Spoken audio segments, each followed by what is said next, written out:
Welcome to the Dr. Inia Desnia podcast. I have various U.S. and international accounting and tax designations, a master's in tax, and a PhD in business administration with a concentration in finance and accounting. Over the past 2 decades, I have helped several SMEs succeed. This podcast will provide strategies and resources to help startups and existing businesses thrive. Let's get started. So today I'm going to talk about hiring your children, those that have kids, that is actually, it does decrease your taxes. Now, even here, the IRS actually allows you to hire your children and you don't have to really pay taxes, right? You don't really have to pay taxes.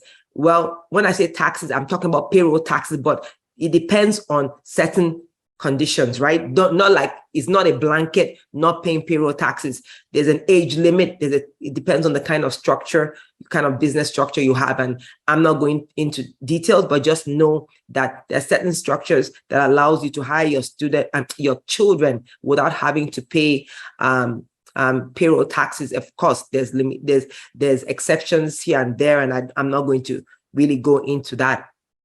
Another benefit, in hiring your kids, and right now, kids are really into, some of them are very good in marketing. And so, you can actually give them work to do. And, most of us, we give our kids things, right? We buy things for our kids, which is awesome. But imagine being able to pay your children and get a deduction in your business, right? But I just want to note that there's a word of caution here, that you must make sure that you do it properly. You pay your children properly, right? Some people take it for granted and say, oh, they're my kids. I know there was a case where the lady was paying her children and she was not actually documented. She just paid she was buying pizza and clothes for them, right? From just, that's how I'm paying them. No, pay them. Just make sure that you pay them, properly. Like, put money in their account. From their account, they can use it to do anything. You can help them spend it, minors, but make sure your proper documentation, you're putting things in place, right? And really document the hours your children work. Make sure also that it's reasonable. The compensation is reasonable. Yes, pay your kids, deduct it as a business expense, but you have to make sure that it's reasonable. Because let's say your child helps in maybe filing admin work, right? And you're a small business, and the going rate for people that do admin of your, the caliber of work that they are doing in your business is about, let's say, maybe 30,000, 25,000, and you just decide to pay that child $100,000. That is not reasonable compensation, right? People try to say, okay, yeah, it's a deduction, and they give their child that, and then they deduct it. You can't do that. Make sure it's reasonable. Make sure that it's comparable when you're, assuming like if you hire somebody else to do the work, it's the same, like it's comparable. So make sure that you're doing that. Make sure you're documenting, the number of hours or what your child does, right? And then sometimes people really take it. There's something that people do sometimes, well, not sometimes, but just to say, give you a heads up, please, in certain countries, you cannot hire, children cannot work. When I say children less than 18 years old, they can't work for more than a number of hours when they're in school and when they're out of school. So please pay attention to those hours. Don't get so excited. I can hire my child, and then you pay them 60 hours a week or something like that, or 40 hours when they're not allowed to work 40 hours a week because of school. There are labor laws. Make sure you follow the labor laws. You might say, yeah, this is my child, I can do what I like, but no, your child works for you, there's certain criteria that must be followed to make sure that you don't get in trouble, right? Make sure that there's no problem when it comes to, assuming that there's an audit and you say, yeah, I paid, this is my deduction. I paid staff and your child is one of the staff and you paid your child. And then they find out that you're paying somebody else for this job, 20,000, you're paying your child 100,000 for the same work. So that's going to be an issue for you. So I encourage you, hire your children, even your family members, right? But make sure you're doing it. I mean, make sure you do it properly. You make sure make sure that everything is aligned, right? Make sure everything is aligned when you're doing that. All right. Now, again, it will reduce your taxes, right? Because you're having less profit. But guess what? You're actually paying your child. So is a benefit. Now, somebody might say, but there could be issues of taxation, right? For your child can pay tax. But I want to state that now, in the case if your child the payment is below a certain threshold, the person that your child might end up not paying taxes, right?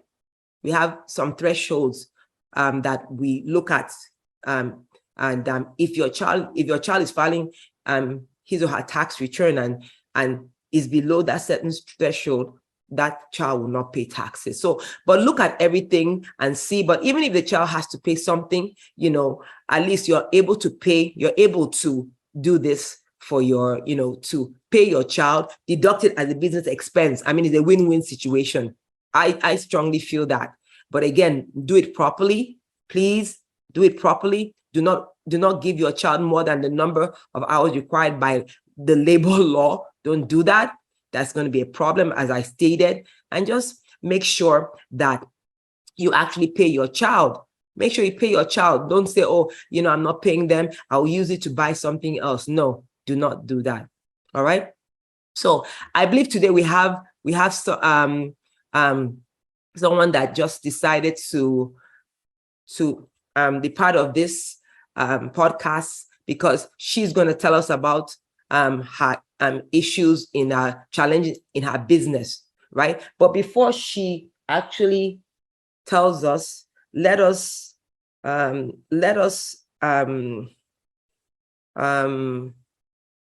go into segment 2, where I pick up a couple of questions, right?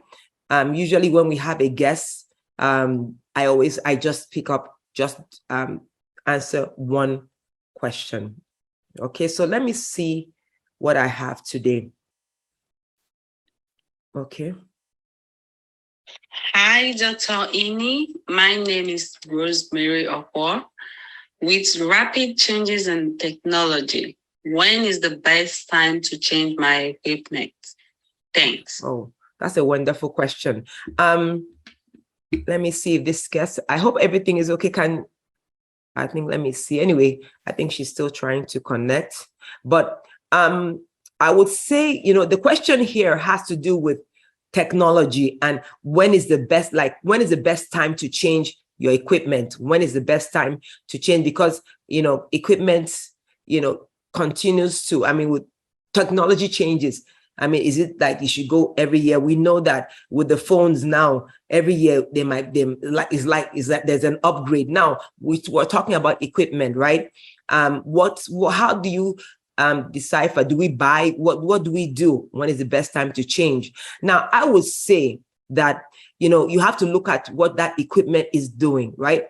Now, with technology, if you have an equipment that produces maybe somebody, there's maybe specific printing equipment, how is the output? So before you think of changing an equipment, see if that change is really, is it cost effective, right? Is this your equipment functioning well. And if it is functioning well, if you upgrade, buy another equipment, will output be more, right? You have to look at what really works, right? I know technology actually is great, right? But sometimes if you buy an equipment this year and upgrade the following year, or following maybe 1, 2, 3 years, check if it's cost effective, right? Check if it's cost effective. Should you actually change the equipment? If it's not cost effective, if it means that equipment is still operating, and if you do change it, it doesn't make any major change in output, right? Productivity, right? There is no need for you to change that equipment. But if technology really improves or improves efficiency and increases output, right? Then go ahead and change it. So Miss Angela is here today. She decided to come on to share any challenge in her business. She has a business. She's a small business. I mean, as we say, we're making sure that small and medium-sized businesses here thrive, right? So we have people that come on and come on the show and podcast, and they are here to share their challenges so that we can discuss it, and hopefully others that listen to the podcast will actually learn from this. And remember, even though this is a podcast, you can also see it on YouTube. All right, go ahead, Miss Angela. We are going to. So tell us the type of business that you have. What do you do? Interior design. Awesome. From inside to outside to clothing, whatever client may ask for. Awesome. So that's and I'm wondering the challenge, because everybody is designing with the housing market that has gone so, it's really now so there's a lot of business in the housing market. So I'm still wondering your challenge, because I believe that there's business. So let's so it may be for many, but due to the fact that I am not really a native from here, it's hard to get my business up and really moving here. Most of my clientele is still from Oklahoma. Okay. So you have, your main base is Oklahoma, right? So you don't have enough clients here. When you say here, that means in the state of Texas, right? Yes. Okay. So because I know that with everything you do, you said you have universal, you can do housing, interior decor in the house, you can produce things, right? And I think so that's what you said. So your challenge is getting your market here in where you are, like Texas. We're in Texas and she's in Texas too. Well, I believe we had a specialist, a marketing specialist that came on in one of our podcasts, and I would say that, how are you marketing? Do people really know what you're doing? And that's the question I have to ask you. How are you marketing, right? How do people know what you're doing? So I think one of the issues is marketing. So my question is that what have you done so far for marketing? Cards, I have flyers, word of mouth. Okay. So when you say flyers, how do you give them out? How do you distribute your flyers? It's good to have those things. And how do you distribute your flyers? Just as needed, or you're more intentional about it? Mainly, I try to produce at least 25 to 50. I try to put out every month in different areas, different communities. Okay, awesome. I think that's really an awesome thing, because flyers talking about, the community, speaking to them. And, I know that one of the things that our marketing especially said, I'm not going to go and discuss things so much, but one of the things that our marketing person said was, one thing that I would say is that, marketing is a huge thing, getting people to know what you're doing, right? And I know, and I say this more than once, I say this over and over again, as that with small businesses, our resources, we have very limited resources. And so we have to stretch it. And so I would say, what about social media? Social media, because social media goes far further than flyers, right? And one thing I mentioned, go ahead. I do have a Facebook page, and I do have an Instagram page. Okay, that's something that, how are you posting? How are you interacting on your Facebook page? I know people that Facebook is what they really use to sell products, right? So how are you posting, engaging on Facebook? What are you doing, right, in respect of that? Because that's very easy for you to get orders, right? So that is something you should look at. And then one thing I mentioned at the beginning of this podcast, I mentioned that if you have children, or even some people have grandkids, right? And some of them are very techie savvy. They are very good in social media, right? Get them to post for you. Get them to engage for you. It's so, we know these kids, oh my goodness, right? I know someone that I believe he's an author, and he said that his 12 or 13-year-old daughter is the one that handles his social media interaction.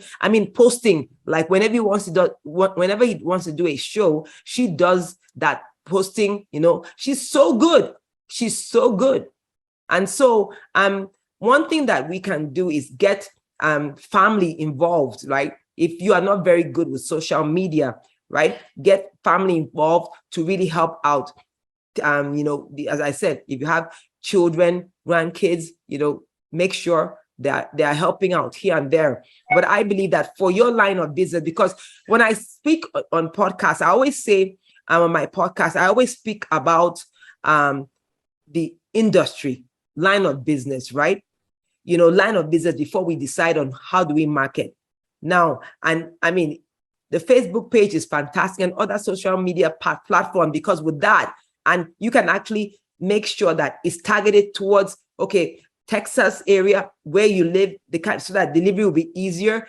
Because I know, something like, if you say interior, it's like you sew things, right? Like maybe things like, things for the holidays and things like that. So social media is huge, especially right now that the holidays are coming. So I strongly believe that flyers are good, business cards are good, but for what you do, social media marketing would really, really bring customers to you, right? So I think that's an area you should focus on. And please go back and look at, listen to our podcast on marketing, where, well, we had a specialist. I can't really remember the exact number, the podcast episode, I can't remember, but just, know that we had an expert that actually came in and spoke about marketing. So I strongly believe, as I said, social media should be an area you should focus on. All right. So hopefully that helps, because it's actually cheaper than business cards are good. Flyers are good, but when it comes to really getting the word out there, the best thing to do for what you do is social media. And again, localize it. If it's Texas, where do you live? And you don't even have to localize. You can say anywhere in Texas, but they have to, if you want to send things to anywhere in Texas, they just have to pay for postage. That's all. And just include that in your cost, right? Correct. And I would even suggest that you should even go beyond Texas. Anywhere in the US, right? And they just have to pay for packaging. But the issue with that going anywhere in the US is sales tax. sales tax. So you have to know, because of course, those that don't know, there was a court case. I'm sure people are familiar with Wayfair versus South Dakota, and Wayfair actually lost the case because, Wayfair. Give me a few minutes. I'll call you right back. Okay. All right. So Wayfair, that's okay. Wayfair actually lost the case because Wayfair was selling products online they sell products online to various states, right? And so South Dakota said, I know that you're selling products to my residents, but we need you to pay sales tax. Before, it was that if you don't have a brick and mortar store in that state, you can actually sell without paying sales tax. But Wayfair versus South Dakota, or the court case was between Wayfair and South Dakota, and South Dakota won. So even though I'm encouraging you to even look at expanding outside Texas, we have to look at sales tax, right? But if you're comfortable having it in Texas, just make sure that social media is where you should focus on. All right. Hopefully that has helped. Any other question that we can tackle? Have any other question? Not really. Okay. So hopefully that has made a difference, and you should be able to really focus on the holiday season and just go for it, right? All right. Thank you, Miss Angela. Thank you for coming and sharing your challenges, because I know that with sharing your challenges, we've been able to discuss, and people that listened, or that are listening in, or that listened to this podcast would actually benefit from it. So thank you for your time. I really appreciate it. All right. Okay. Thank you. All right. So. Okay. Yes. You can. Yeah. All right. Okay. So, just to, just to emphasize that, please make sure you are checking and, looking at really what works for your business. Make sure you're looking at what actually works for your business when it comes to expanding it, right? I would really advise everyone listening here to go back and listen to our other podcasts. Of course, there were specialists that actually spoke in other podcasts, especially the one that has to do with marketing, right? Small businesses, we know that we have a very we have limited resources. So that's why I said, engage your children. If they can, if they're good in social media, go ahead, use them. If they're good in maybe filing, okay. If they're computer savvy, if they're very good in computers, right? You can also, get them involved, right? So make sure that you're doing following the right process and procedures, right? So that nothing will put you in trouble, because you're not following, the right way of paying your kids, right? Okay. Hopefully, I've been able to share something today with everyone here, and we thank Miss Angela again for coming also to share. Hopefully, someone got something today. All right. So again, we'll be live from October 11th. If you have any questions and comments, you can actually, the information you hear at the end of this podcast, hear information about how you can send comments, questions, so take care. Till next time. Bye for now.